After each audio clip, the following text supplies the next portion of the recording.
നിങ്ങൾ അറിഞ്ഞതാണ് serial cinema mimicry താരമായ നവാസ് ഹൃദയാഘാതത്തെ തുടർന്ന് മരണപ്പെട്ട വിവരം. ഒരുപക്ഷെ അടിയന്തര ചികിത്സാ വിധിയായ CPR നൽകാൻ കഴിഞ്ഞുവെങ്കിൽ അദ്ദേഹം രക്ഷപ്പെട്ടനെ. ഇങ്ങനെ ഒരു ദുർവിധി ഇനി ആർക്കും വരാതിരിക്കട്ടെ. അതായത് സാധാരണ ജനങ്ങൾക്ക് CPR നൽകാൻ കഴിഞ്ഞാൽ നമുക്കൊരാളുടെ ജീവിതം രക്ഷിക്കാൻ കഴിയും. അതായത് അയാളെ ജീവിതത്തിലേക്ക് കൊണ്ടുവരാൻ നമുക്ക് കഴിയും. അതിനായി നമ്മൾ CPR എന്ന ചികിത്സാ വിധി അറിഞ്ഞിരിക്കേണ്ടതുണ്ട്. അതാണ് ഇന്നത്തെ വീഡിയോയിലൂടെ ഞാൻ നിങ്ങളോട് പറയുന്നത്. ഹൃദയാഘാതത്തെ തുടർന്ന് ഒരാളുടെ ശ്വസനവും ഹൃദയമിടിപ്പും നിന്നു പോയാൽ സാധാരണ ജനങ്ങൾക്ക് പോലും ചെയ്യാൻ കഴിയുന്ന, അതായത് അയാളുടെ ജീവിതത്തിലേക്ക് തിരിച്ചു കൊണ്ടുവരാൻ കഴിയുന്ന ഒരു ചികിത്സാ വിധിയാണ് CPR. ഫെയിൻറ്റിംഗ് അഥവാ സിൻകോപ്പ് എന്നത് വളരെ സഡനായും ടെമ്പററിയായും ബോധം നഷ്ടപ്പെടുന്ന ഒരവസ്ഥയാണ്. ഇത് ആർക്കും എവിടെ വച്ചും എപ്പോൾ വേണമെങ്കിലും സംഭവിക്കാവുന്നതൊന്നാണ്. ഇങ്ങനെ സംഭവിക്കുന്നതിന് കാരണം നമ്മുടെ തലച്ചോറിന് ആവശ്യത്തിന് ഓക്സിജൻ കിട്ടാതെ വരുമ്പോഴാണ്. നിങ്ങളുടെ ഹൃദയം പെട്ടെന്ന് നിലയ്ക്കുകയാണെങ്കിൽ തലച്ചോറിന് ഓക്സിജൻ കിട്ടാതെ വരികയും അങ്ങനെ വരുമ്പോൾ ഹൃദയം വീണ്ടും പ്രവർത്തിക്കാനും ബ്രെയിനിന് ഓക്സിജൻ കിട്ടാനുമായി ചെയ്യുന്ന ചികിത്സാ ക്രമമാണ് CPR. ഇത് കഴിവതും അടുത്ത 10 സെക്കൻഡിനകം CPR സ്റ്റാർട്ട് ചെയ്താൽ അയാളുടെ ജീവൻ രക്ഷിക്കാൻ കഴിയും. അതായത് CPR ഉടൻ സ്റ്റാർട്ട് ചെയ്താൽ സർവൈവൽ റേറ്റ് കൂടും. Quick thinking can save A life. ഇന്ന് ഈ വീഡിയോയിലൂടെ ഞാൻ നിങ്ങളോട് പറയുന്നത് സാധാരണക്കാർ എങ്ങനെയാണ് CPR കൊടുക്കുന്നത്. അതായത് ഏത് നിമിഷവും ഏതൊരാൾക്കും സംഭവിക്കാവുന്ന ഒന്നാണ് ഹാർട്ട് അറ്റാക്ക് എന്ന് പറയുന്നത്. അതോടൊപ്പം കുഴഞ്ഞു വീഴുക ചെയ്യുന്ന സമയത്ത് നിസ്സഹായയായി നോക്കി നിൽക്കാതെ നമുക്ക് ചെയ്യാം, അല്ലെങ്കിൽ നമുക്ക് എന്തൊക്കെ ചെയ്യാം അയാളുടെ ജീവൻ രക്ഷിക്കാനായി എന്നതാണ്. സാധാരണക്കാർക്ക് എങ്ങനെ CPR നൽകി ഒരാളെ ജീവിതത്തിലേക്ക് തിരിച്ചു കൊണ്ടുവരാം എന്നതാണ് ഇന്നത്തെ വീഡിയോയിലൂടെ നിങ്ങൾ കാണുന്നത്. അതിനായി ആദ്യം നിങ്ങളുടെയും രോഗിയുടെയും സുരക്ഷ ഉറപ്പാക്കുക എന്നതാണ്. അതായത് രോഗി നിരപ്പായ പ്രതലത്തിലാണോ കിടക്കുന്നത് എന്ന് നിങ്ങൾ നോക്കുക. പിന്നീട് മൂർച്ചയുള്ള ആയുധങ്ങളും മറ്റും പരിസരത്ത് നിന്ന് ഉണ്ടെങ്കിൽ അതിനെ മാറ്റുക. അങ്ങനെ സുരക്ഷിതത്വം ആദ്യം ഉറപ്പാക്കുക. അടുത്തതായി കുഴഞ്ഞു വീണ ആൾക്ക് ബോധമുണ്ടോ എന്ന് നോക്കുക. അതിനായി അയാളെ തട്ടി വിളിക്കുക. അയാൾ അൺകോൺഷ്യസ് അഥവാ അബോധാവസ്ഥയിലാണെങ്കിൽ നിങ്ങൾക്ക് മറുപടി കിട്ടുകയില്ല. അങ്ങനെ മറുപടി കിട്ടുന്നില്ല എങ്കിൽ അടുത്തതായി അയാൾ ശ്വാസം എടുക്കുന്നുണ്ടോ എന്ന് 10 സെക്കൻഡ് കൊണ്ട് ശ്രദ്ധിക്കുക. അടുത്തതായി നിങ്ങൾ ചെയ്യേണ്ടത്, ആരെങ്കിലും നിങ്ങളുടെ അടുത്ത് ഉണ്ടെങ്കിൽ അവരോട് എമർജൻസി നമ്പർ വിളിക്കാൻ പറയുക. ഇന്ത്യയുടെ ആംബുലൻസ് എമർജൻസി നമ്പർ 108 കുഴഞ്ഞു വീണ ആൾക്ക് പൾസും റെസ്പിറേഷനും ഇല്ല, അവർ അബോധാവസ്ഥയിലാണെങ്കിൽ തീർച്ചയായും നിങ്ങൾക്ക് CPR സ്റ്റാർട്ട് ചെയ്യാവുന്നതാണ്.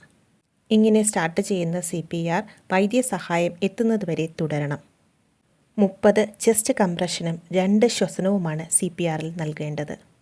CPRൽ C എന്നാൽ സർക്കുലേഷൻ, അതായത് ശരീരത്തിൻ്റെ നിലച്ചു പോയ രക്തപ്രവാഹത്തെ ചെസ്റ്റ് കംപ്രഷനിൽ കൂടി ആ വ്യക്തിയുടെ ജീവൻ തിരിച്ചു കൊണ്ടുവരുന്ന ഒരു പ്രക്രിയ. ഇതിനായി നിങ്ങൾ ചെയ്യേണ്ടത്, കുഴഞ്ഞു വീണ് കിടക്കുന്ന വ്യക്തിയുടെ നെഞ്ചിൻ്റെ നടുഭാഗത്തായി നിങ്ങളുടെ 2 കൈപ്പത്തികളും ഉപയോഗിച്ച് ചെസ്റ്റ് കംപ്രഷൻ കൊടുക്കുക. അതിനായി ആ വ്യക്തിയുടെ നെഞ്ചിൻ്റെ നടുഭാഗത്ത് ഒരു കൈയുടെ പാദം വച്ചിട്ട് മറ്റേ കൈപാദം ആ കൈയുടെ മുകളിൽ വച്ച് ഇൻ്റർലോക്ക് ചെയ്യുക. എന്നിട്ട് ചെസ്റ്റ് കംപ്രഷൻ സ്റ്റാർട്ട് ചെയ്യുക. ഇനി ഒരു അഡൽറ്റിനാണ് നിങ്ങൾ കൊടുക്കുന്നതെങ്കിൽ 5 മുതൽ 6 സെൻറ്റിമീറ്റർ ഡീപ്പായി കംപ്രഷൻ കൊടുക്കണം. അതായത് 100 മുതൽ 120 കംപ്രഷൻ നിങ്ങൾ കൊടുക്കണം. ഇനി 30 ചെസ്റ്റ് കംപ്രഷൻ കഴിഞ്ഞാൽ 2 ശ്വസനം നൽകണം എന്നതാണ്. ഇത് ഹോസ്പിറ്റൽ സെറ്റിംഗ് അല്ലാത്തിടത്ത് എല്ലാവർക്കും പ്രായോഗികമല്ല. അതായത് 30 ചെസ്റ്റ് കംപ്രഷൻ കഴിഞ്ഞ ഉടനെ നിങ്ങൾ മൗത്ത് ടു മൗത്ത് റെസ്പിറേഷൻ ഈ വ്യക്തിക്ക് നൽകണം എന്നതുള്ളതാണ്. ഹോസ്പിറ്റൽ സെറ്റിങ്സിന് ഇതിനായി പ്രത്യേകം ആംബ്യുബാബ്സ് ഉണ്ട്. അതിനാൽ മൗത്ത് ടു മൗത്ത് റെസ്പിറേഷൻ അവിടെ ആവശ്യമില്ല. പക്ഷേ അല്ലാത്ത സാഹചര്യത്തിൽ മൗത്ത് ടു മൗത്ത് റെസ്പിറേഷൻ നൽകേണ്ടതുണ്ട്. പക്ഷേ ഇത് എല്ലായിടത്തും പ്രായോഗികമല്ല. അതായത് നിങ്ങൾക്ക് അത്രയും വിശ്വാസമുള്ളവർക്ക് നിങ്ങൾക്ക് വാ കൊണ്ട് ശ്വാസം അവർക്ക് നൽകാവുന്നതാണ്. അതായത് മൗത്ത് ടു മൗത്ത് റെസ്പിറേഷൻ നിങ്ങൾക്ക് 30 ചെസ്റ്റ് കംപ്രഷൻ കഴിഞ്ഞു കഴിഞ്ഞാൽ നൽകാവുന്നതാണ്. വീണ്ടും ചെസ്റ്റ് കംപ്രഷൻ സ്റ്റാർട്ട് ചെയ്യണം. ഇത് എല്ലായിടത്തും പ്രായോഗികമല്ലാത്തതിനാൽ നിങ്ങൾക്ക് ചെസ്റ്റ് കംപ്രഷൻ മാത്രം സാധാരണ സാഹചര്യങ്ങളിൽ നൽകിയാൽ മതിയാകും. അതായത് വൈദ്യസഹായം എത്തുന്നതുവരെ ചെസ്റ്റ് കംപ്രഷൻ നൽകിയാൽ മതിയാകും. കാരണം ബ്ലഡിൽ ഓക്സിജൻ ഉണ്ട്. അത് ഹൃദയം പമ്പ് ചെയ്യുന്നതിലൂടെ ഈ ഓക്സിജൻ ബ്രെയിനിൽ എത്തുന്നതിന് സഹായിക്കും എന്നതുകൊണ്ടാണ്.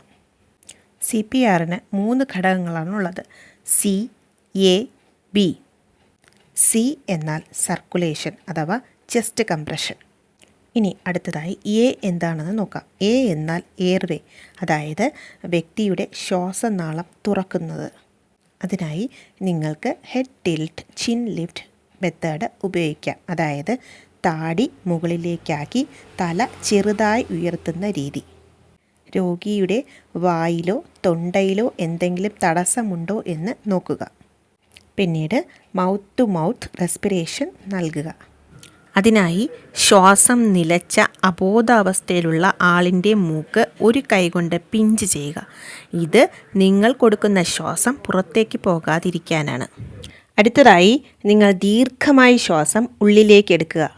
അവരുടെ വായ് നിങ്ങളുടെ വായ്ക്കുള്ളിലേക്ക് ആക്കിയതിന് ശേഷം നിങ്ങൾ പുറത്തേക്ക് അവരുടെ വായിലൂടെ എയർ പുഷ് ചെയ്ത് നിറയ്ക്കുക.